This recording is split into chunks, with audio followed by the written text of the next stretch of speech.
Bien, vamos a retomar las sesiones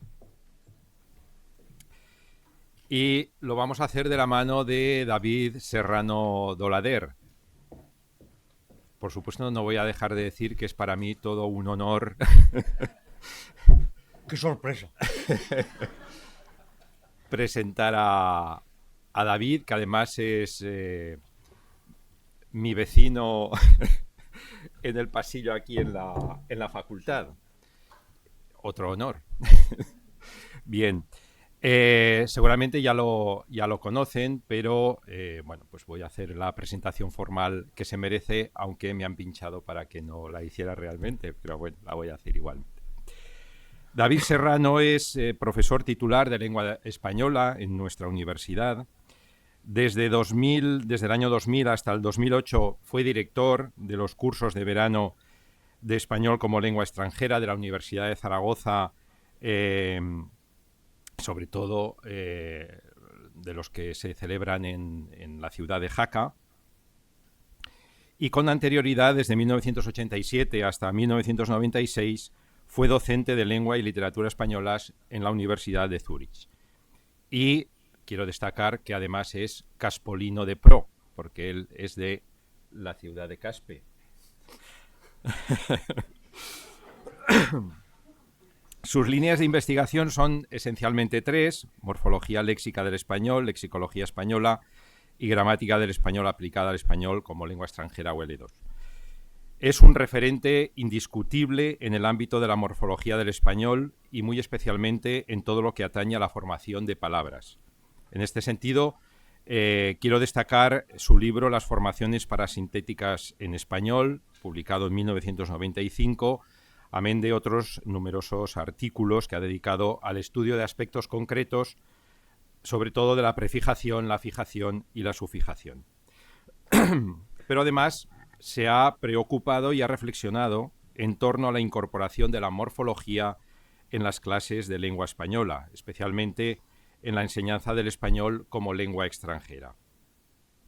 Como fruto de sus pesquisas y discernimientos en relación con esta cuestión, publicó el libro Formación de palabras y enseñanza del español lengua extranjera L2 en 2019, además de también unos cuantos artículos en los que aborda cuestiones específicas sobre este tema, con especial atención a la prefijación. Por otra parte, es coordinador de las reuniones anuales Encuentros de Morfólogos Españoles, creo que van 20 ya las que habéis celebrado, y es coeditor del blog de morfología española Morforretem. Quiero remarcar, asimismo, que David ha sabido conjugar perfectamente la investigación morfológica con la divulgación científica, y ello se pone de manifiesto en su ininterrumpida participación en la revista Archiletras, con artículos centrados todos ellos en la reflexión morfológica sobre la formación de palabras. No sé si todos, pero básicamente esta es la temática que suele tratar. Pero también ha hecho sus pinitos en la creación literaria y es el autor de Octimana, que publicó en el año 2011, que según el descriptor de la novela es eso, una novela o algo parecido, que presenta una particular visión del carrusel de la vida a través de peculiares personajes y en la que va desgranando temas vitales y o triviales a través de un lenguaje lúdico y expresivamente marcado. Creo que no has escrito nada más en el ámbito literario. El testamento. Bueno, pero eso falta todavía para publicarlo. No quiero terminar sin mencionar su facción de colaborador en Heraldo de Aragón, el diario zaragozano, en el que sustenta una columna de opinión titulada En nombre propio, en la cual expresa brevemente su visión sobre los más diversos temas de actualidad. La chispa, el humor y la ironía, tan presentes en su Octimana, también son ingrediente esencial en todos estos articulillos, cuyo colofón es siempre un refrán recreado por el loco. Por ejemplo, en el artículo del día 9 de septiembre, titulado Gaudeamus, en el que daba la bienvenida al curso universitario 2024-2025, ese loco terminaba diciendo: estudiante memorista, loro a simple vista. Bueno, cuánta razón tiene. En fin, Serrano es todo un mundo por descubrir y hoy tenemos la oportunidad de hacerlo a través de la conferencia que nos presenta titulada La emoción en la morfología léxica del españolito y del españolazo. Y como pueden ver ya en el título, 3 ingredientes indispensables: morfología, léxico y humor. Cuando quieras. Pues muchas gracias, Javier. Como decía aquel, yo he venido aquí a hablar de mi libro, no, he venido aquí a hablar simplemente para que me presentara Javier. Como ya está, si queréis, damos por concluida. ¿Hay preguntas? No hay preguntas, pues nada, vamos al café otra vez.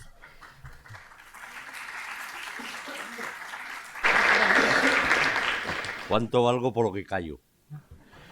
Bien, muchas gracias, Javier, muchas gracias al grupo Silex, muchas gracias como formador del grupo Silex también, David. Y nos vamos a meter, no sé si estoy aquí un poco desplazado, porque lo mío ni es sociolingüística ni es psicolingüística, lo mío es cruelmente morfología pura y dura, con un baño de semántica bastante profundo. Bueno, como veis ahí, el título es La emoción en la morfología léxica del españolito y del españolazo, aparte del juego icónico de poner uno más grande y más pequeño, es porque me centraré prácticamente cero en los diminutivos y me centraré mucho más en otras cuestiones que no tienen que ver con los diminutivos, pero sí con la expresión de la morfología léxica. Para no levantar faltas expectativas, quiero explicitar algunas cuestiones de las que no voy a hablar en esta charla. Como digo, no voy a hablar de los diminutivos, ¿verdad?, que es lo que siempre se tiene en cuenta, y por más que le pese a Federico García Lorca, ¿verdad?, eso es de un fragmento muy bonito de Granada, Paraíso Cerrado, ¿verdad?, pues toda esa reivindicación casi folclórica, lorquiana, sobre el diminutivo, etcétera, ¿verdad?, pues como dice al final, la estética genuinamente granadina es la estética del diminutivo, la estética de las cosas diminutas, etcétera, etcétera, ¿vale? Está muy bien para que lo diga Lorca, está muy bien, pero el diminutivo está muy estudiado. Hay algunos problemas en el diminutivo, pero no son los problemas que a mí me interesa tratar aquí, ¿vale? Si lo habéis leído bien, y si no, así hago autopropaganda y ya lo veréis cuando lo coloquemos en Zaragoza Lingüística. Tampoco voy a hablar del tema de los contrastes entre la sufijación propiamente apreciativa y aquellas palabras así derivadas, pero que han sufrido un proceso de lexicalización, ¿verdad? Ese cartel, que además está a 400 metros de aquí, en un garito donde venden perritos calientes, ¿verdad? Más grande, más sabroso, no son perritos lexicalizado, sino perrazos, ¿vale? De eso tampoco voy a hablar. Y tampoco voy a hablar, que aunque es muy bonito y muy lúdico, pero a mí me gusta ante todo la seriedad, de esos juegos que se pueden hacer con sufijos y falsos sufijos, ¿verdad? La pandilla, el braquetazo, el chillón y el cojín, y la censura me ha prohibido poner el supuesto aumentativo también, porque la imagen del aumentativo contrario a cojín ya se lo puede imaginar, ¿vale? Yo no he dicho nada, pero ahí queda. Bien, entonces, si no voy a hablar de eso, ¿de qué voy a hablar? Pues yo creo que es hora de pasar al granillo, ¿verdad? Y nos vamos a centrar en el granillo de la cuestión. Es decir, como es bien sabido, el lexicón mental está organizado de manera asociativa, ¿verdad?, tanto desde el punto de vista estrictamente conceptual como desde el punto de vista formal, y lo habitual es que cuando se habla de la sufijación apreciativa, y más si, como es mi caso, lo hace un morfólogo, pues se ponga el peso en la carga más formal que en lo conceptual. Pues bien, hoy voy a tirar piedras sobre mi propio tejado, y mi acercamiento de hoy al nuevo concepto de sufijación apreciativa que voy a proponerles se apoya más en los contenidos que en las formas. De esa manera hay palabras, por ejemplo, como copión, tripudo, ñoñería, cabezón, cutrerío, caciquil, en las que normalmente suelen caer fuera de la prefijación apreciativa. Ahora veremos para mí por qué, y que yo voy a intentar incluir en esa prefijación apreciativa, y ya verán por qué.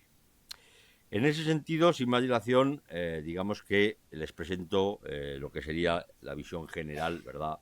El índice, o como se dice ahora, el mapa de la conferencia. Ahí tienen mucha cosa. Efectivamente, no les hemos preavisado de que mi conferencia dura 3 horas y cuarto, pero no creo que les importe, ¿vale? En ese sentido, ahí vamos a hablar primero un poquito del lenguaje y emoción, la selección de la letra, entre letras y latidos, y ven que hay 3 grandes apartados, ¿verdad? El 2, el 3 y el 4. No se asusten si avanzo un poco al principio, porque el apartado 2 es en el que me voy el apartado 2, es en el que me voy a centrar con mayor precisión, que son 2 casos paradigmáticos, como son los complejos del sufijo azo y on, ¿verdad? Desde dos perspectivas, en un caso los intrincados laberintos y en otro los laberintos intrincados, para dar variedad. El bloque 3, daría así a otra conferencia, simplemente lo nombraré, ¿vale? Y como diré luego, si hay una publicación ahí intentaré convencerles de que también caben en ese. Aquí en la conferencia no voy a hablar prácticamente ni un minuto de ese bloque 2. Y el bloque 3 son 3 casos de lo que se podría llamar morfología excéntrica, ¿verdad? Del tipo verbos de verbales del tipo corretear, el mal llamado superlativo del tipo gordísimo y lo que se llama a veces el masculino despectivo de formación del tipo palabro, coso, etcétera. Y hay mucho más de lo cual pues no podremos hablar. Bien, desde ese punto de vista vamos ya directamente a ello y hablemos o intentemos ver lo del lenguaje y emoción en la sufijación española entre letras y látigos. Para ese sentido parto de, si me preguntan qué es la sufijación apreciativa, pues parto de la Biblia, ¿verdad? De la nueva gramática de la lengua española, si no es que lo cambian porque queda poco para que la segunda versión, que es revisada, aparezca. Están en los últimos retoques de la segunda versión de la gramática, ¿verdad? Y eso es lo que dice, lo pueden ir leyendo, sobre qué es la prefijación apreciativa, ¿vale? Por cierto, si se preguntan por qué hay aquí un zorro, ¿vale? Es porque vamos a ver una fauna muy distinta de formaciones y van a haber faunas diferentes en cada diapositiva, ¿vale? Si leen ahí verán que la delimitación de la sufijación apreciativa pues da lugar a pues atenuación, encarecimiento, cercanía, ponderación, cortesía, ironía, menosprecio y otras nociones no siempre deslindables con facilidad, porque efectivamente no lo es. Vale, ahí la sufijación apreciativa entra con pleno derecho en la nómina de procedimientos lingüísticos usados para decodificar y codificar el denominado significado expresivo, que básicamente está caracterizado, como todos sabemos, por el carácter subjetivo y evaluativo. En ese sentido se imponen dos advertencias. Por un lado, aunque pueda hablarse de significado expresivo, en mi punto de vista solo tiene sentido desde una concepción no discreta, es decir, la frontera entre significado expresivo y significado descriptivo o nocional es fluctuante y, por otro lado, también el que una determinada palabra sufijada tenga o no significado expresivo puede depender en buena medida, y entre otras causas también, como el propio significado de la base de derivación, del contexto lingüístico o situacional. En ese sentido, una cuestión de amplio alcance y amplio calado teórico que ha venido afectando negativamente, en mi opinión, al tema en el que me centro, y me refiero al más que aceptado principio según el cual la sufijación apreciativa no puede modificar la categoría de la base, ¿verdad? Es decir, si yo tengo una base nominal, me la va a conservar como nominal, como en los otros ejemplos, lo mismo si es adjetiva, etcétera. Y es tal la fuerza de esa teoría que incluso para algunas formaciones que son homocategoriales, que no cambian la categoría de la base, pues se intenta llevar a lo apreciativo cosas que para mí no lo son. Por ejemplo, la propia gramática, lo tiene en la segunda parte de la diapositiva, se dice que ese tipo de formaciones se asimilan parcialmente a los apreciativos, en tanto que introducen informaciones valorativas, los adjetivos de color que indican tonos aproximados, amarillento, grisáceo, rojizo, verdoso. Bueno, podríamos entrar en polémica si efectivamente eso se aproxima a la apreciación o no se aproxima.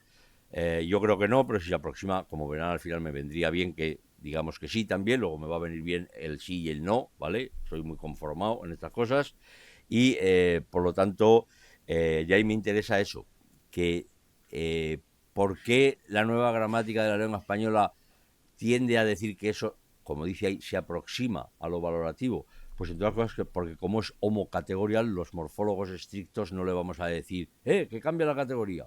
Ah, no cambia la categoría, pues bueno, si la gramática que dices, no tengo, digamos, un gran sentimiento de culpa por aceptar que eso también es sufijación apreciativa, ¿vale? Y además me interesa dentro de esa cita también ese concepto que dice, perdón, que se asimilan parcialmente. Ese se asimilan parcialmente equivale a la visión no discreta que les he dicho antes en mi aproximación a el acercamiento a la apreciación. Efectivamente, si nos basamos en una consideración de la sufijación apreciativa desde un punto apoyado en el significado, hay que tener presente varias peculiaridades, la tienen ahí. Uno, habrá determinados sufijos que tengan una doble cara, serán apreciativos en algunos de sus usos y no apreciativos en otro. Dos, ciertos sufijos homocategoriales, es decir, que no cambian la categoría de la base, que habitualmente no se presentan dentro de la sufijación apreciativa, deberían integrarse en ella.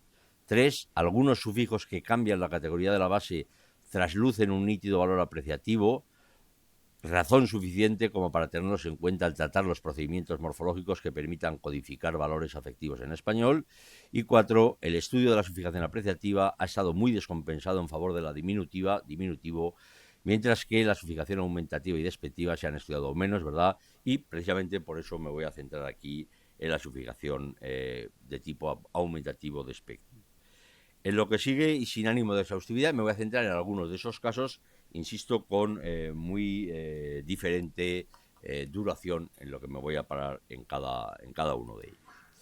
El primer bloque que me voy a parar es en dos casos paradigmáticos. Primero, porque son los más complejos de estudiar. Segundo, son los más difíciles desde mi punto de vista. Y creo que hay que poner ahí un cierto orden, que son el sufijo azo y el sufijo on, que suelen ser los dos sufijos que si tú le dices a alguien, dime un sufijo aumentativo o despectivo, son los que aparecen también intuitivamente, aunque uno no sea lingüista, ni morfólogo, ni semantista, ni cosas de estas, ¿verdad? En ese sentido, me centro primero en el sufijo azo. Bien, para el sufijo azo, pues hay una doble cara, como he dicho antes, usos canónicamente reconocidos como apreciativos y otros que no parecen traslucir un valor apreciativo. Y quizá el caso más emblemático es el que tienen ahí, pues hay casos como el que tienen en azo 1, formaciones claramente aumentativas apreciativas, perro, perrazo, y un azo 2 que aparece en otras palabras sin marca de aparente subjetividad, manotazo, martillazo, etc. Bueno, ahí en ambos casos el sufijo opera sin traer un cambio de categoría, por lo tanto, es decir, son nombres y da nombres y ya está, por lo tanto ahí no hay ningún problema para, si vamos a decir que son apreciativos, por lo menos no me cargo esa cuestión que es fundamental dentro de los morfólogos. Insisto, yo en teoría soy también morfólogo. Claro, además no resulta habitual que cuando una formación se especializa en el valor apreciativo aumentativo pueda usarse de la otra manera o al revés. Pero como ven en las frases que tienen debajo, siempre sería posible. Si van, por ejemplo, al caso de martillazo, digamos que el valor neutro descontextualizado de martillazo para todos es un golpe dado con un martillo. Pero claro, contextualmente teniendo la potencialidad, y esto de la potencialidad tiene que ver mucho con las palabras posibles, con el procesamiento del léxico, con la adquisición de segundas lenguas, etcétera. Una frase como la de que ahí, chico, tú lo haces todo a lo grande, has ido a la ferretería y has comprado unos clavos gigantescos y un martillazo que pesa que es 1 kilo, ahí ya ha perdido su valor de golpe, ¿vale? O lo mismo, pero al contrario, con acentazo, ¿vale? Acentazo, en principio, todos diríamos que es sufijación apreciativa, pero contextualizado como tienen ahí. Soy profe de lengua y me irrita que los alumnos no pongan ya ni un solo acento gráfico. Cuando corrijo sus textos, si les falta una tilde, les pongo un acentazo de 3 centímetros. Bueno, pues ahí ya ha perdido la valoración apreciativa, ¿de acuerdo? Luego, eso quiere decir que el mundo en el que nos estamos centrando es más discutible de lo que parece, e insisto, la perspectiva no discreta en la que digo que me voy a meter todo el rato. En ese sentido hay precisiones que a veces no se han hecho y que, precisiones que son las que ya he trabajado en otras ocasiones. En 2004 apareció un diccionario de afijos del español, un diccionario enorme de Antonio Fábregas, ¿verdad? Que es el primero que trata tanto de prefijos como de sufijos, porque había diccionarios de sufijos. Y ahí, en el 2004, lo cito sobre todo porque es reciente, dice Fábregas, y leo: pese a que se ha dicho que este sufijo expresa golpes, es más concreto decir que denota acciones breves, rápidas y fugaces. El valor de golpe, no obstante, es muy frecuente. En mi opinión, es esa lectura de acciones breves, rápidas y fugaces la que deja abierta la puerta hacia valoraciones apreciativas. Ello queda corroborado porque en otras ocasiones el sufijo azo expresa movimientos bruscos sin necesidad de terminar en golpe, bandazo, hisopazo, volantazo. Es decir, las cosas son mucho más complicadas de lo que parece. En el siguiente paso lo que voy a proponer es superar una de las barreras que en el marco de una visión estrictamente morfológica de la derivación apreciativa ha solido marcarse, ¿vale? En la descripción canónica de la sufijación apreciativa es evidente que cualquier morfólogo subrayará con claridad la inexpugnable frontera que parece separar a un proceso del tipo acento-acentazo de otro del tipo frenar-frenazo, ¿verdad? Evidentemente, ¿por qué? Porque en el primer caso estaremos ante un proceso homocategorial, no cambia la categoría de la base. Ahora, en el segundo, si tú le preguntas a un morfólogo, el 99,9%, y yo también antes de tomarme las pastillas, hubiera dicho, no, pinchazo no puede ser, porque eso cambia la categoría de la base, y si cambia la categoría de la base, va de retro, ¿vale? Pues sí, pero no. ¿Es interesante? Pues sí, para el morbo morfológico y para ir a congresos y discutir, pues puede ser, ¿verdad? Pero claro, el problema es que, como digo ahí, un hablante debe saber identificar los valores apreciativos que se destacan en las formaciones del tipo Azo, de como le tocó la lotería de Navidad, ahora chulea de chaletazo, cochazo y perrazo, y nadie discutiría, pero en mi punto de vista, y subrayo lo de exactamente igual, debe ser capaz, y aquí pienso mucho en la adquisición de segundas lenguas también, de reconocer el evidente sesgo apreciativo que subyace a formaciones como los que aparecen en El nuevo rico destrozó su BMW, iba por la carretera y de repente pinchazo, frenazo y directo al árbol, ¿de acuerdo? ¿Tiene algún sentido diferenciar un tipo de formación y otros? Todos sabemos que son diferentes morfológicamente. Ahora, desde el punto de vista, más teniendo en cuenta lo que hemos dicho antes de la fluctuación de valores, desde el punto de vista del trabajo semántico con esas formaciones, yo creo que no tiene gran sentido. Fíjense además que, como digo, en la parte final de la positiva, existen también muchos sustantivos denominales en azo. Por lo tanto, si son denominales en azo, no habría problemas, ¿verdad? Eh, que, aunque es cierto y es rastreable un valor genérico de golpe, se observa también en ese mismo valor citado de acción brusca, repentina o contundente o violenta. Es decir, en balonazo, en cabezazo o en cañonazo, el valor real no es el de golpe, es el de acción brusca, repentina o contundente, que es exactamente el mismo que el que tiene pinchazo o frenazo, ¿vale? Es decir, hay que cambiar el criterio semántico de valoración de ese tipo de sustantivos, y eso es lo que nos permitirá meter a muchos más en el mismo saco. Ahí, por ejemplo, son ejemplos que enlazan claramente con derivados de bases sustantivas propias del tipo tamayazo, andarazo, alfonsazo, etcétera, etcétera. Esos son efectivamente cambios en los que hay que tener cuidado porque implican ciertas modificaciones.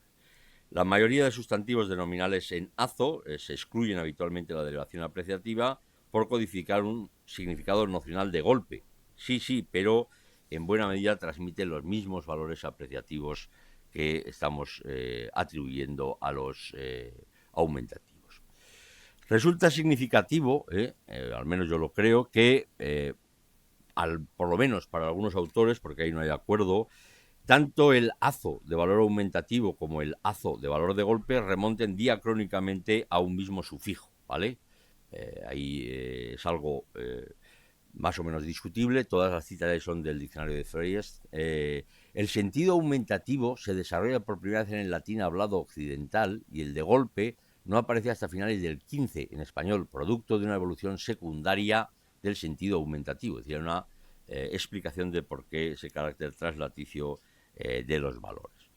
O otro trozo de la cita. No es fácil trazar la evolución desde azeus, sufijo latino de adjetivos de pertenencia y sus formas sustantivadas, a azo, sufijo aumentativo español de adjetivos y sustantivos. A pesar de eso, la cosa se complica también diacrónicamente porque, como digo en la tercera parte de la cita, hay dudas sobre el origen de azo en su función de designar golpes. Y para acabar de liar la cosa, la última cita que tienen ahí, si el uso aumentativo es el más antiguo, el de designar golpes tiene que derivarse directamente de él. Pero en realidad el sentido golpe dado con un objeto se deriva en un primer momento del de objeto con que se puede golpear.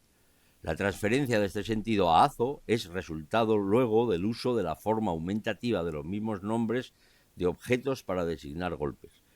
Parece un galimatías y lo es, pero en el momento en que esto esté colgado y lo lean con tranquilidad verán que no es un galimatías y tiene su lógica, o de mi punto de vista tiene la lógica. Bien, en suma, ejemplos como los que tienen arriba, chispazo, bocinazo, volantazo, pues ofrecen claramente un valor intensificador de acción breve y repentina, que es la clave. Esa asunción de valores nítidamente apreciativos está lejos de ser casual, injustificada o exótica, como tienen ahí en otra cita. He puesto muchas citas para que vean que no solo es una elucubración mía, ¿verdad? Pues ahí, la traducción dice, no es en este sentido ninguna sorpresa que del conjunto de morfemas apreciativos los que pueden denotar golpes sean precisamente los aumentativos. Desde la perspectiva de la semántica conceptual del exponente, los aumentativos están relacionados con la intensidad. Es decir, hay una base cognitiva y semántica de por qué estas transferencias de significado. Además, y a medida que los significados de esos sustantivos van derivando hacia significados translaticios, pues puede haber incluso una fluctuación que va desde valoraciones positivas, como taquillazo, todo el mundo entendemos taquillazo como con valoración positiva, a otras que sean claramente negativas, como batacazo. Todo el mundo entendemos batacazo con una expresión absolutamente negativa, excepto en ciertos países de Hispanoamérica donde significa exactamente lo contrario, por cierto. ¿Vale? Pero no me voy a meter, no da tiempo, en la variación diatópica. Obsérvese que en los derivados tradicionalmente considerados apreciativos también se da esa fluctuación. Si yo digo golazo, que nadie negaría que es aumentativo, ¿verdad? Pues la ponderación es positiva, pero si digo que tiene un acentazo, la ponderación es negativa, ¿vale? Luego no hemos de asociar solo a lo negativo, también a veces a lo positivo. Todo eso nos llevaría, o eso creo yo, a tres conclusiones que tienen ahí. La primera, los derivados en azo, que se refieren a nombres de golpe, sonido, movimiento brusco, no son propiamente apreciativos, pero sí lo son las formas homónimas que designan cosas de gran tamaño. El sustantivo cañonazo es pues aumentativo si se interpreta como cañón grande, etcétera, etcétera. La segunda conclusión, también apoyándome ahí en la nueva gramática, los límites entre los nombres de golpe y los aumentativos son polémicos en unos pocos casos. Se trata de sustantivos en azo-aza, aparentemente aumentativos, que muestran la alteración de género del sustantivo del que se derivan. Así, el sustantivo masculino multazo se forma sobre el femenino multa. Pueden considerarse aumentativos, pero también nombres de golpe, puesto que esta noción admite diversos usos translativos. Y la tercera cuestión en la que me quería parar, formaciones como perrazo, zapatazo o frenazo, con independencia de si sus bases son sustantivas o verbales, conforman, al menos eso creo yo, un tipo de paradigma que puede resultar semánticamente más homogéneo que la manifiesta heterogeneidad que puede rastrearse en ellas un concienzudo morfólogo. Es decir, yo si tengo que hacer un artículo de morfología, me sería difícil decir que perrazo, zapatazo y frenazo son lo mismo si yo lo que tengo que hacer es un acercamiento no morfológico sino semántico al lenguaje emocional, que es lo que aquí nos reúne, obviamente los meteré todos en el mismo saco. Y más obviamente todavía en la enseñanza de español como segunda lengua, si yo quiero hablar de procesos derivativos para la expresión de las emociones, a un extranjero le es absolutamente indiferente que perrazo venga de perro y sea un sustantivo que frenazo venga de frenar y por lo tanto sea heterocategorial, ¿vale? Como digo muchas veces, explicar cuestiones gramaticales o emocionales o de cuestión semántica en L no es demostrar lo que tú sabes en tu carrera de filología o en filología hispánica, es otra cosa. La enseñanza de la gramática en L, este ha sido el mal de la enseñanza de la gramática en L durante muchos años, al menos en mi opinión, ¿verdad?, era que los didacticistas tenían pocos conocimientos de gramática y los gramáticos lingüistas teníamos pocos conocimientos de didáctica. Y eso hacía que cada uno tirara de la manta por su lado y así fue durante mucho tiempo en la enseñanza de la gramática como lengua extranjera, que era un auténtico caos. Bien, en ese sentido, digamos que si tuviéramos que resumir de alguna manera, hay esas relaciones que tienen ahí. El azo 1, que es apreciativo aumentativo del tipo perrazo o acentazo. Hay un azo 2, que indica golpe o acción breve, rápida y fugaz, del tipo paraguazo o volantazo. Y el azo 3, que origina nombres de verbales de acción brusca, súbita, etc. Y las relaciones entre esos subtipos de valoraciones y de tipología de formación son muy complicadas, pero pueden afinarse. No voy a leer esas amplias citas, pero insisto, siempre pensando en la publicación posterior de del vídeo, etcétera, ahí lo podrán ver con más tranquilidad. Hay razones que explican por qué se puede pasar del lazo 1 al lazo 2, al lazo 3, etcétera, etcétera. Insisto, no me voy a parar en ese nivel, pero si van simplemente a la primera de las citas, que habitualmente se considera el lazo 1, que es el típico, ¿verdad?, de la apreciación, es esencialmente un morfema apreciativo que indica una noción aumentativa a la que suma cierta intensidad. Se puede pensar desde esta perspectiva que el uso de azo 2 para expresar acciones violentas y rápidas se deriva a partir de una extensión de la idea de intensidad y que el azo 3, nominalizador, que contiene también esa idea de acción intensa, es un uso relacionado con este segundo.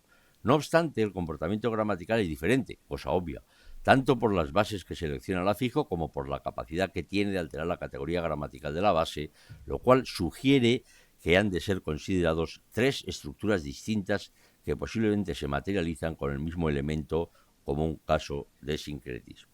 Lo que está claro para mí es que de ahí se deriva bruscamente que los subtipos de azo que existen en español y que yo explicaría a mis estudiantes en clase de morfología de filología hispánica son absolutamente diluibles en una sola clase de azo, que es lo que yo explicaría o llevaría a la práctica con las actividades comunicativas que sean en una clase de él, por ejemplo. Es decir, es inoperativa la finura de descripción morfológica del sufijo azo en relación con lo que es operativo, donde debe primar más lo léxico, semántico, que lo estrictamente formal, al menos en mi opinión, en la clase de él.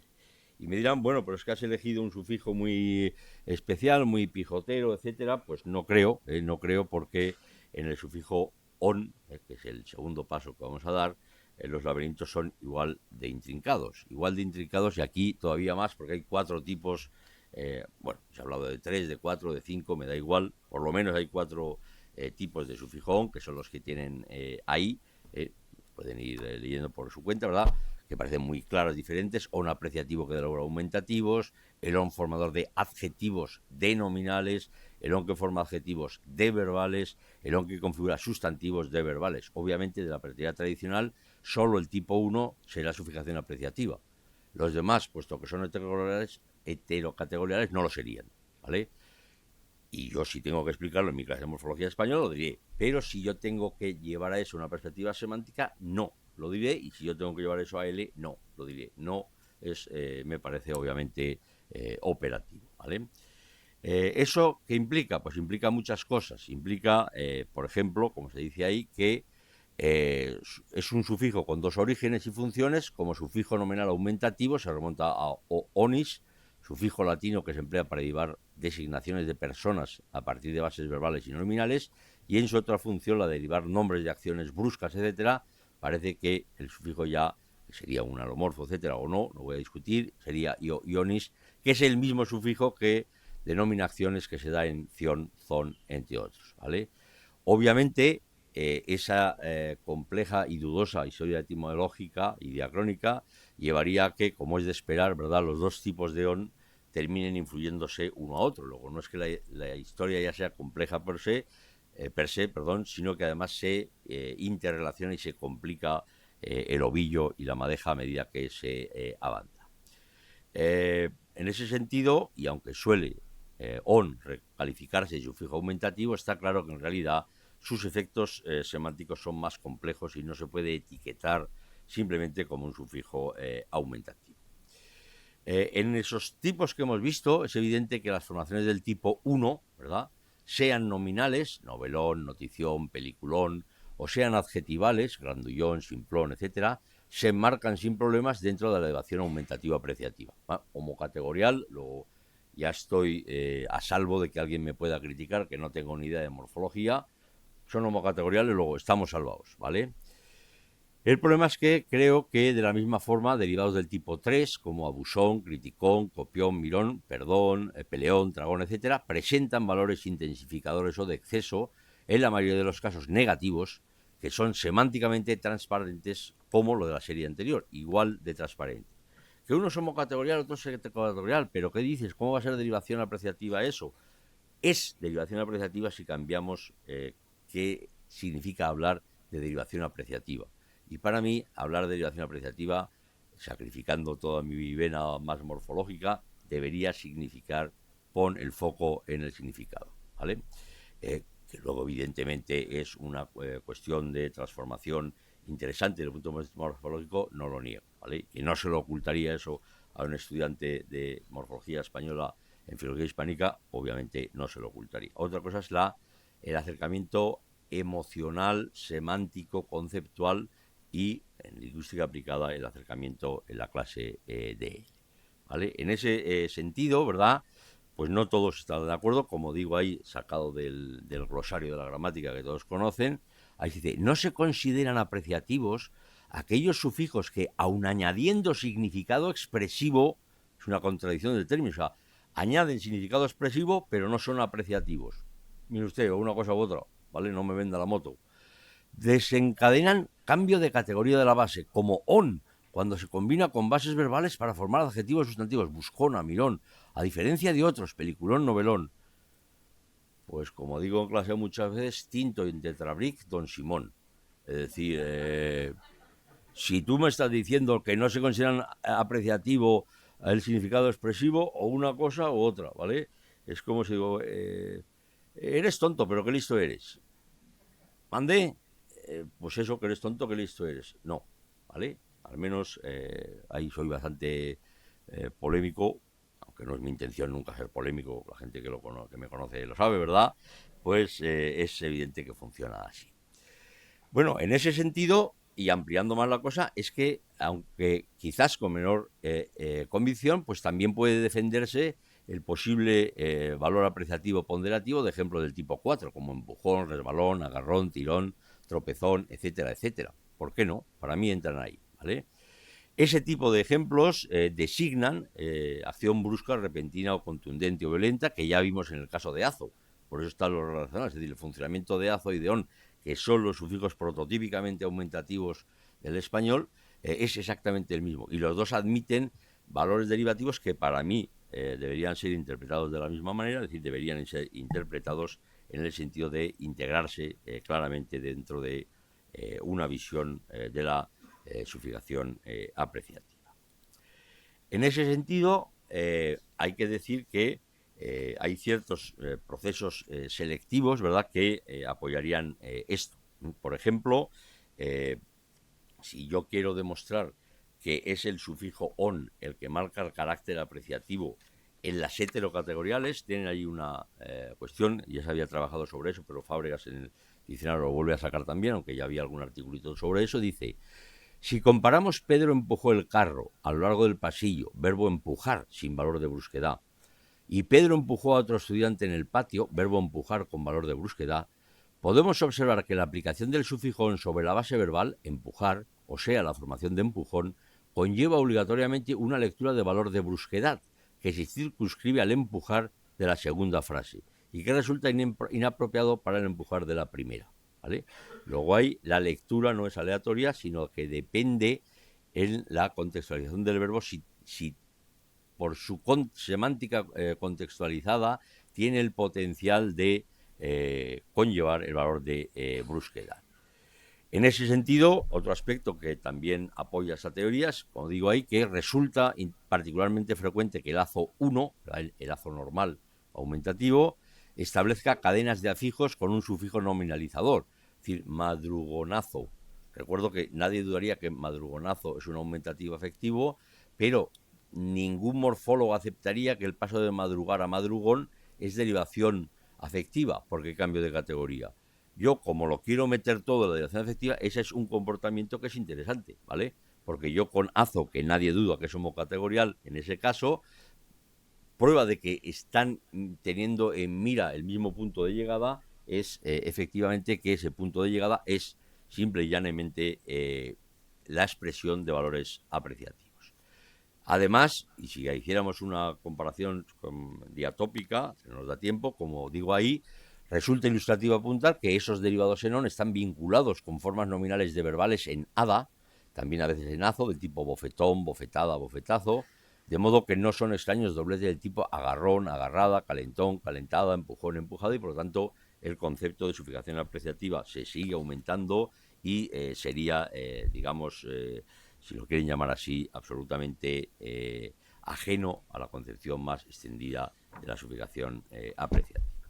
Eso se puede defender también con una visión panrománica del asunto. No me voy a centrar en eso, pero insisto en dejar la diapositiva por cuando puedan acceder al vídeo. Reiner, que es sin duda el mejor morfólogo panromanista que existe, uno de los pocos que existe, pero sin duda el mejor.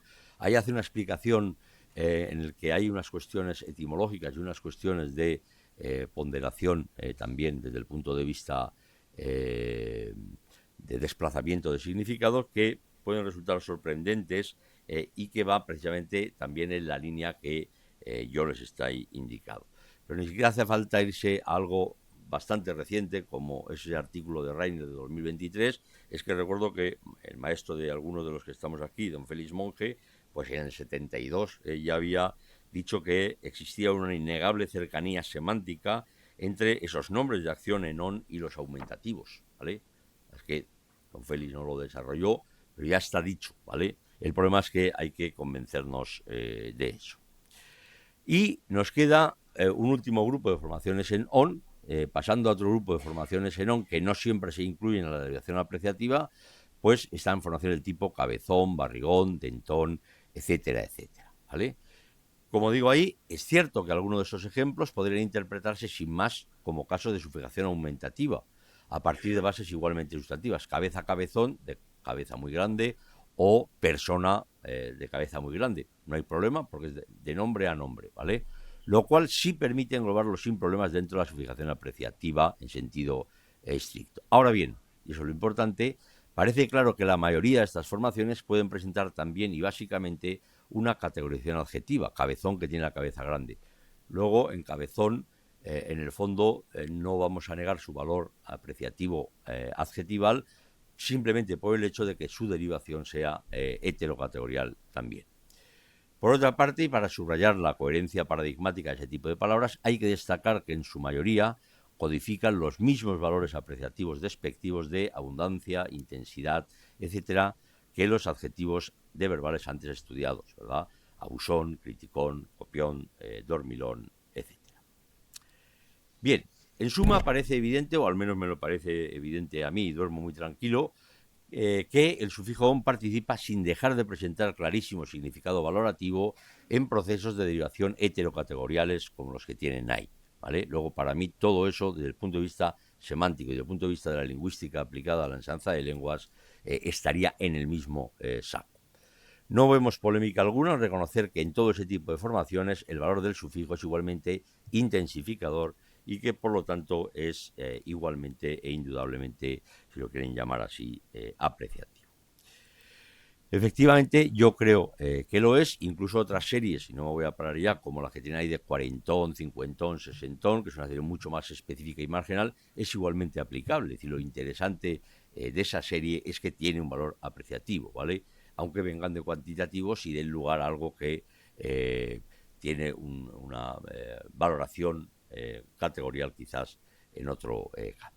En resumen, y es lo que yo creo, parece mucho más operativo y potencialmente mucho más fructífero para un acercamiento a los latidos expresivos de la lengua subrayar la ligazón asociativa de carácter apreciativo que relaciona a todas estas formaciones en on, que intentar aferrarse a posibles o evidentes divergencias morfológicas subyacentes. Es decir, peliculón, cabezón, abusón y empujón.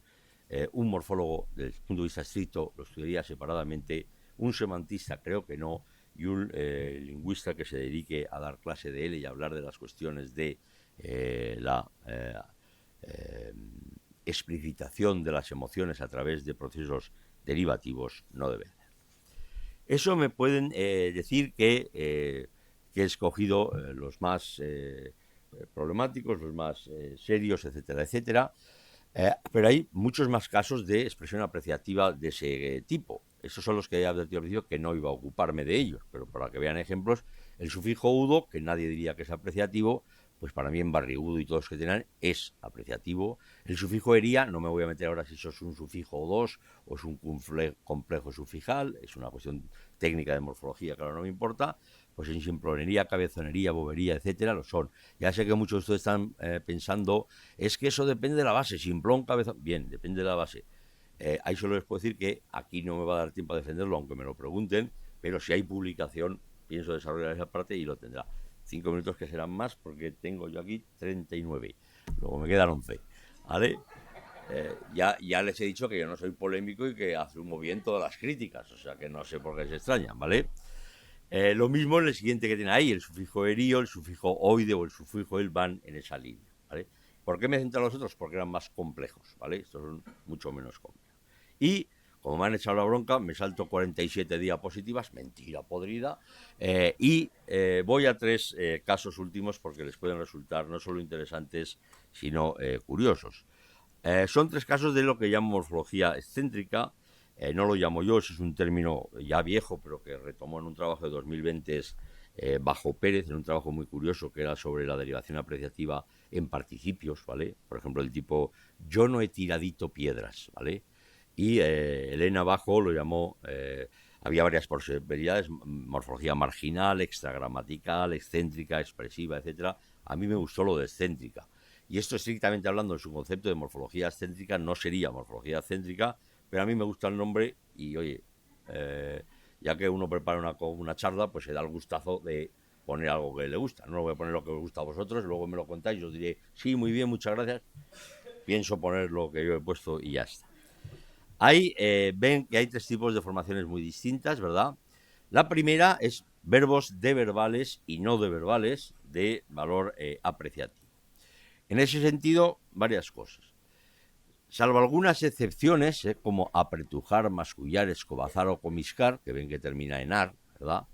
Ese proceso léxico-cognitivo es casi exclusivo de ciertas variantes de derivación en ear, ¿vale? Etear, otear y todos los ejemplos que tiene ahí, ¿vale? Aunque es verdad que hay excepciones del tipo apretujar, ¿verdad? Donde se da un valor apreciativo y la derivación es solo en ar. Segunda cuestión que quiero destacar, resulta significativo que ya el sufijo verbalizador ear por sí mismo, es decir, sin necesidad de esos supuestos interfijos, opere con cierta frecuencia para conformar verbos con sesgos valorativos. Existe una tendencia a que las propiedades humanas que se emplean como base de su sufijo ear describan propiedades negativas, como madrear, gansear, etcétera, ¿vale? Y hay cambio de categoría, pero eso a mí no me importa desde la perspectiva que estoy.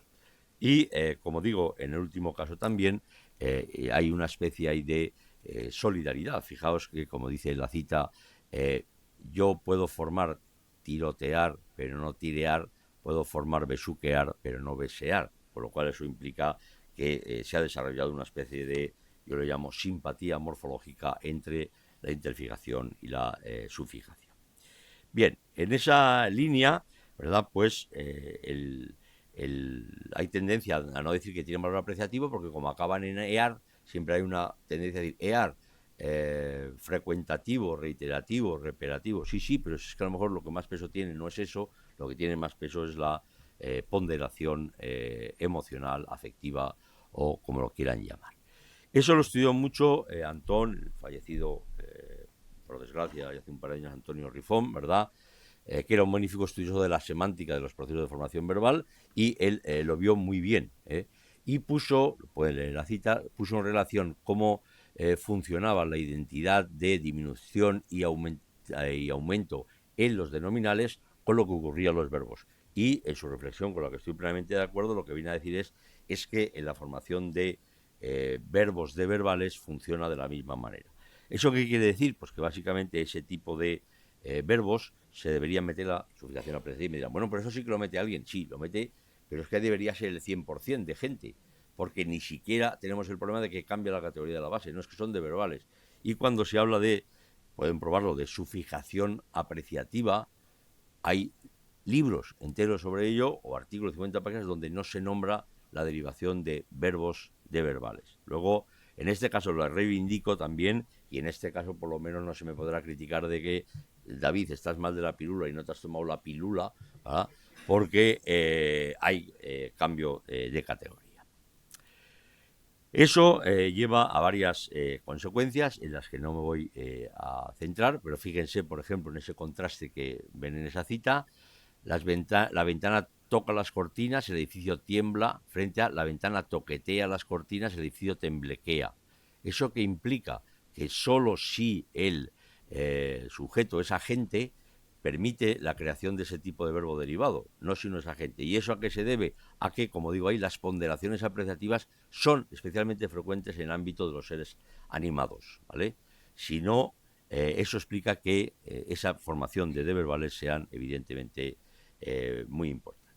O, como ven en la última de las citas, no cita en este caso, ¿verdad? Además, y para subrayar el carácter nítidamente apreciativo de este tipo de verbalización verbal, es significativo recordar que bastantes de estos interfijos aparecen también en las formaciones nominales. Fíjense que todos los que están en las formaciones de adjetivales aparecían también en las denominales. Que hay menos, que hay más, no he estudiado el estudio comparativo, pero me da igual. Y para acabar con esa cuestión, advirtamos que para ser coherentes con nuestra propuesta en este trabajo, igualmente debemos considerar formaciones generadas por sufijación apreciativa, algunos verbos en los que, estando presente el tipo de interfijos aquí tratados, no parecen traslucir una base verbal explícita. Me refiero a verbos como parlotear o revolotear, que son verbos apreciativos, aunque sus hipotéticas bases apreciativas, como parlar o revolar, no parezcan especialmente presentes en español. O los que tienen después, me da igual, porque son verbos que traslucen. Otra cosa es que a mí me falte el testimonio diacrónico, el testimonio de que existan o no las bases, me es absolutamente igual. Vamos otra vez al problema de las palabras posibles, y sus bases posibles son absolutamente operativas.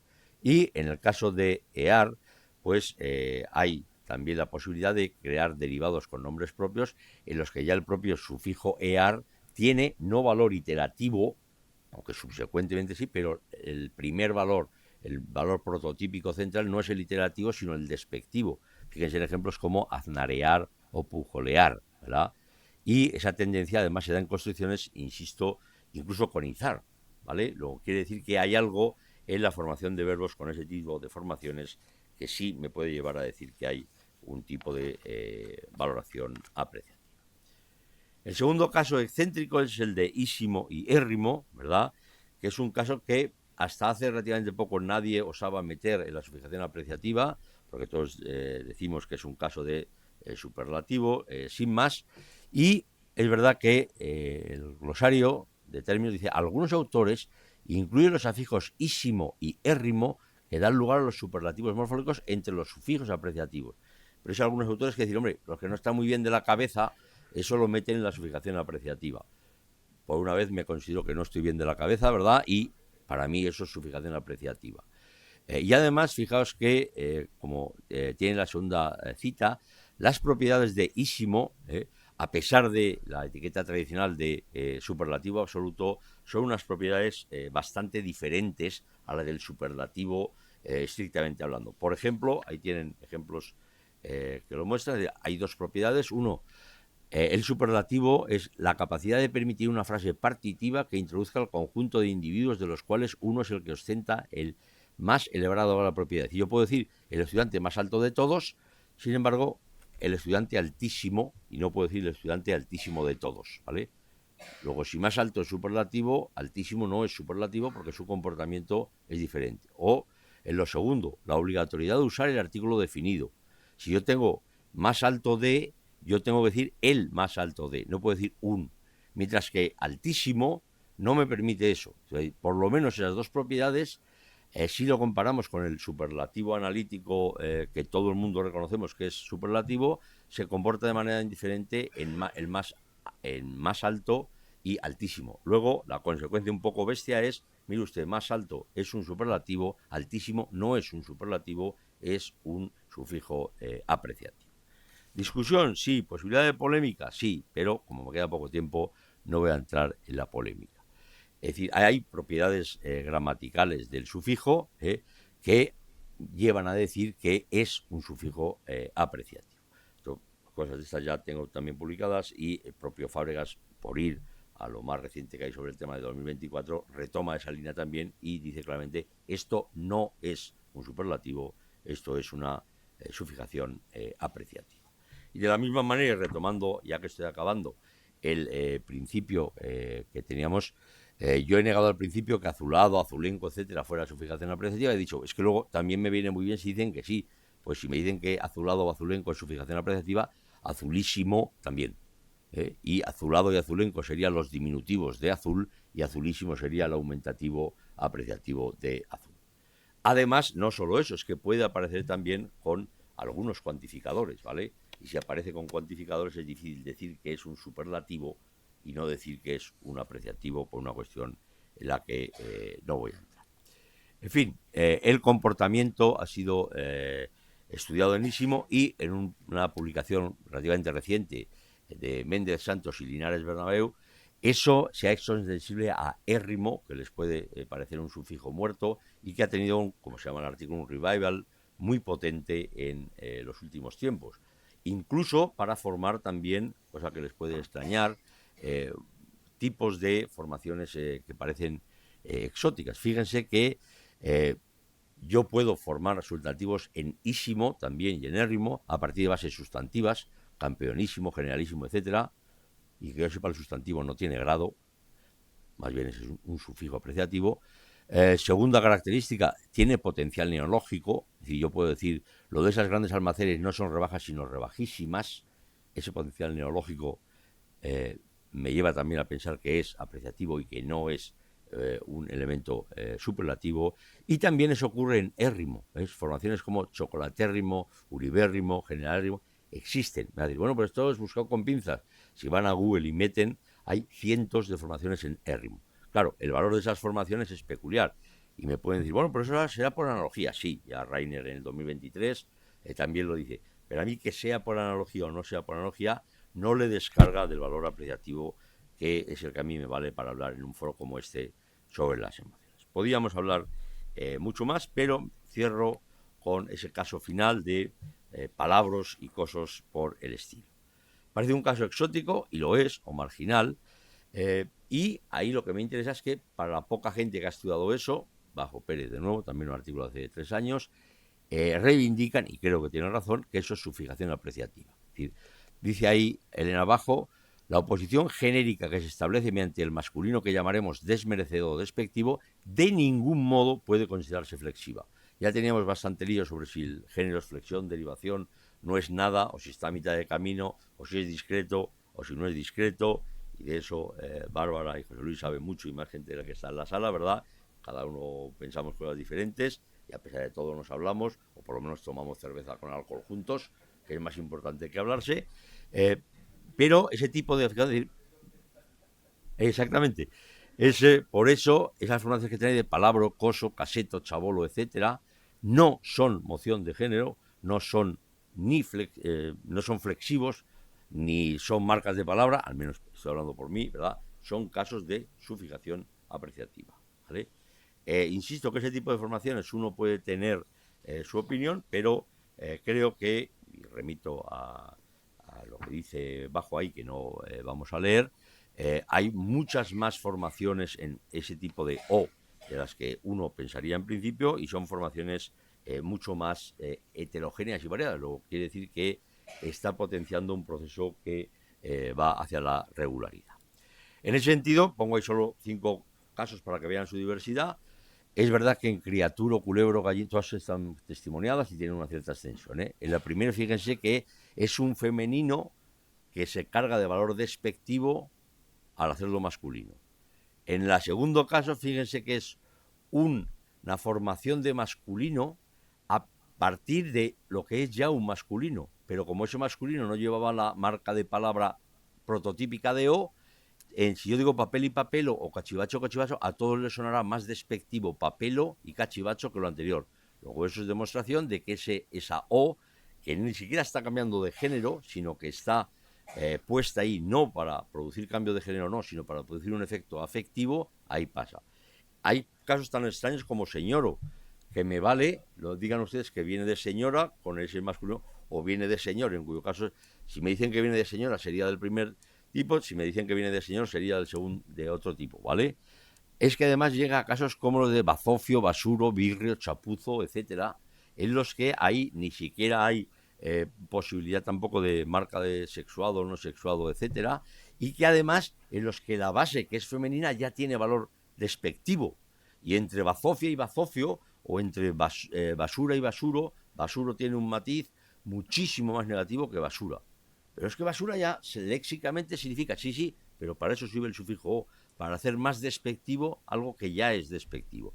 O, para que lo vean, incluso en formaciones absolutamente neutras, femeninas, si yo quiero darles el sesgo, voy con raya, rayajo, tienda, tenducho, tasca, tascorro. No digo rayaja, tenducha, aunque tenducha sí se dice, o tascorra, sino si yo, raya, lo voy a hacer despectivo, rayaja.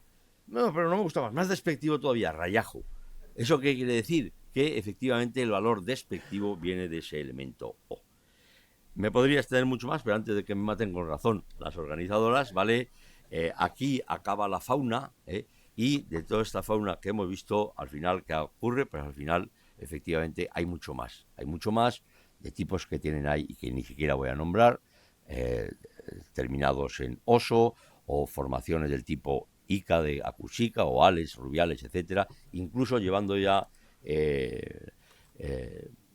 la cereza a mi frutero, bonita deconstrucción que he hecho del agua a mi sardina, ¿verdad? Hay formaciones que serían absolutamente inesperables en español, como es un sufijo técnico, como es itis, que nada más lejos del valor técnico que la apreciación, y en gandulitis, discursitis, etcétera, mieditis, titulitis, y no me digan, es que es la base. Título no tiene valor negativo y discurso no tiene valor negativo más que cuando lo doy yo, ¿vale? Por lo tanto, dicho lo dicho, ya hemos reunido jirafas, lobos y todo tipo de elementos, y al final nos ha salido efectivamente el dragón, que soy yo. Gracias y perdón por la...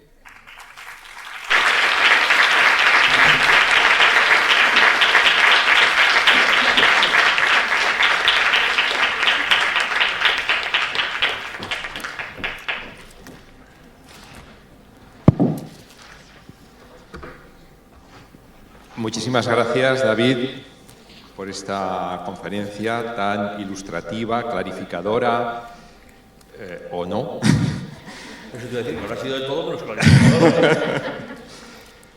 En fin, me ha gustado especialmente de lo sufijo on, porque ahí en el ámbito del catalán no es aumentativo, sino que lo tenemos como diminutivo. Es muy raro. Efectivamente.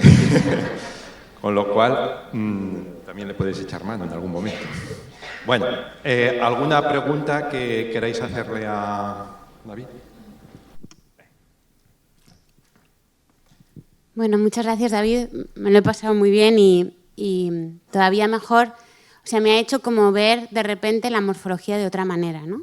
Y a lo mejor se me ha ido la olla totalmente, pero a mí me da la sensación de que la apreciación es un valor de la morfología que no depende de un subconjunto de sufijos, después de oírte, ¿no?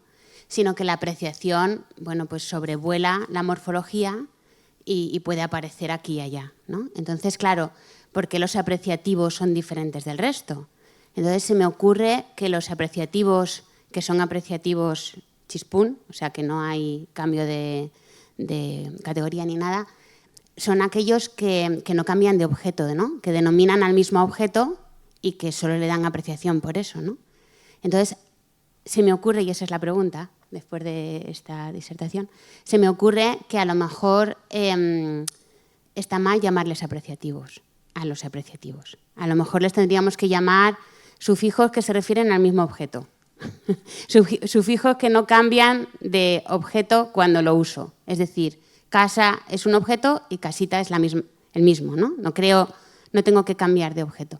Se me ocurre que tiene que ver con eso y que como no hacen otras cosas que los sufijos suelen hacer, pues lo único que hacen es lo que los sufijos también suelen hacer, ¿no? ¿Sabes lo que te quiero decir? Entonces, si esto es así, que no lo sé porque yo no lo he pensado y se me ha ocurrido porque lo has hecho a ti, pues urge cambiarle de nombre a los apreciativos y llamarle de otra manera. No sé cómo lo ves tú. Es decir, ahí no lo sé exactamente porque tampoco he hecho esa perspectiva. El problema es que hay sufijos que están en los apreciativos que pueden tener también valores no apreciativos que conlleven cambio de objeto. En ese sentido sería un sufijo de dos caras y entonces no sé si va a ser más el lío que no. Porque este sufijo, ¿hay cambio de objeto o no hay cambio de objeto? No. Puedo decir que puede haber un sufijo que, igual que, por ejemplo, esos que he puesto de oide y algunos de esos, pues algunos de esos tienen ciertos sesgos apreciativos, de lo cual yo no puedo decir directamente y como consecuencia directa es que no va a cambiar de objeto, ¿vale? Por otra parte, el cambio de objeto o no cambio de objeto tiene un problema, porque claro, eso de cambio de objeto me vale para los sustantivos, pero recuerdo que los verbos, y ahí no hay objetos, o los adjetivos... Claro, pero es la misma acción correr que corretear. Me es indemostrable. Porque tenga los mismos rasgos de evento o no evento, logro, tal. Si vas por esa línea, a lo mejor, pero es que a lo mejor alguno de esos rasgos cambia con la sufijación de verbal. El problema es, ¿verdad? Sí.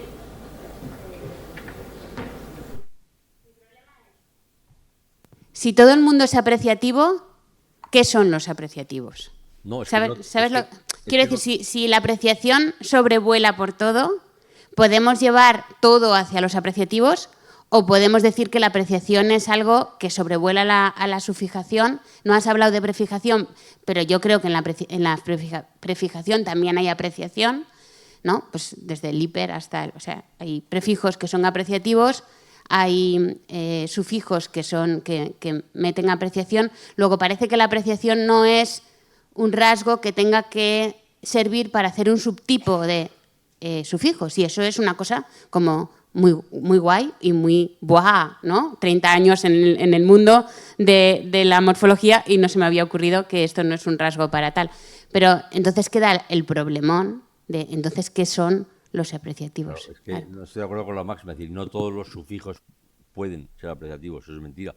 Es decir, sufijos de como opción, miento, etcétera, no pueden ser apreciativos, no conllevan. Tienen ese tipo de sufijos que también iba a decir algo, pero no lo he dicho, y ahí sí que es demostrable que el significado del educto tiene que ver solo con el significado también de la base o con la posible polisemia del sufijo. Luego, el principio no es como todo puede ser potencialmente apreciativo, no podemos decir todo es apreciativo, porque entonces es una etiqueta que no vale de nada, ¿vale?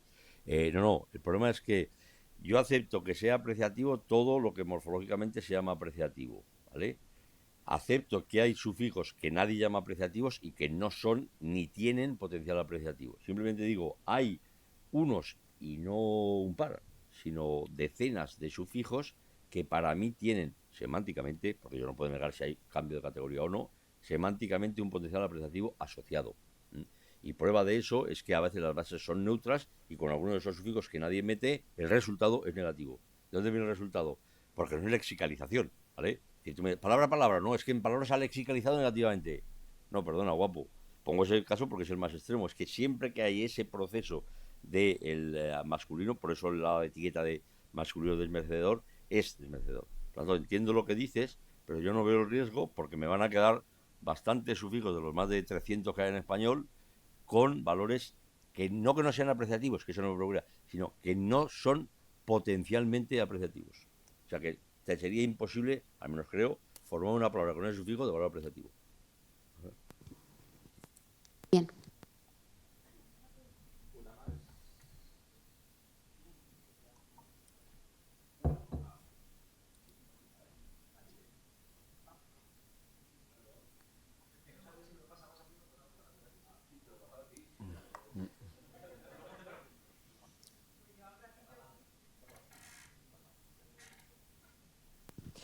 Llevaba un ratillo y antes porque va relacionado un poco con el valor apreciativo.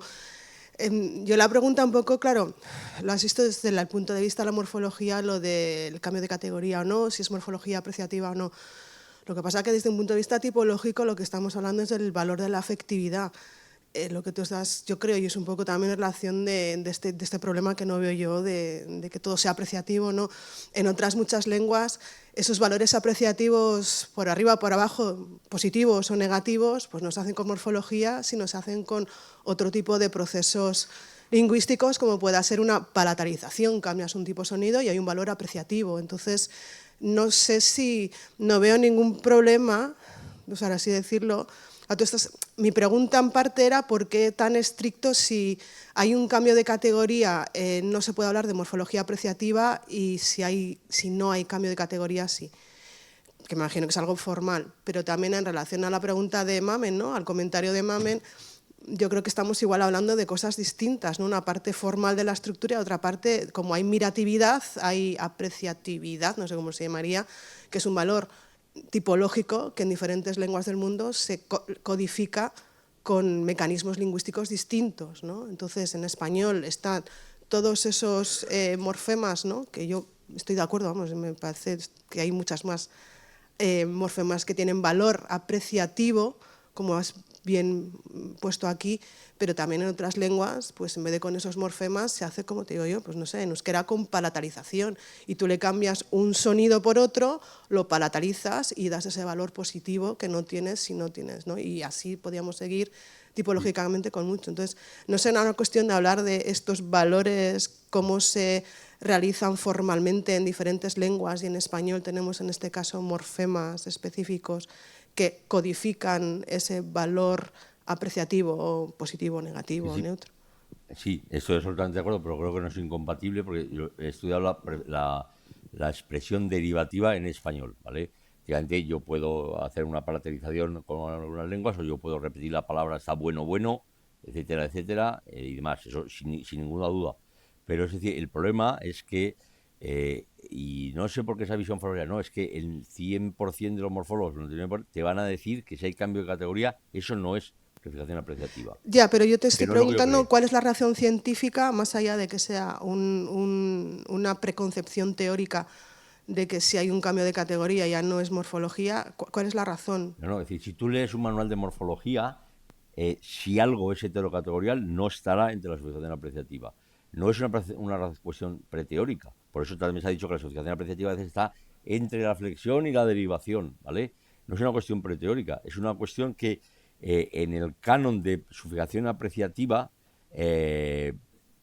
no hay cambio categorial, ¿vale? Luego estoy de acuerdo con lo que dices, pero yo no me he dedicado a la expresión de la expresividad a través de otros procesos no morfológicos, etcétera, etcétera.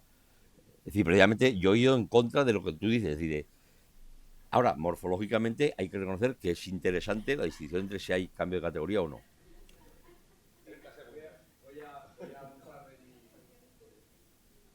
Voy a abusar de mi ascendencia, de que soy el jefe, y voy a hablar muy rápidamente porque yo creo que tenéis razón los dos.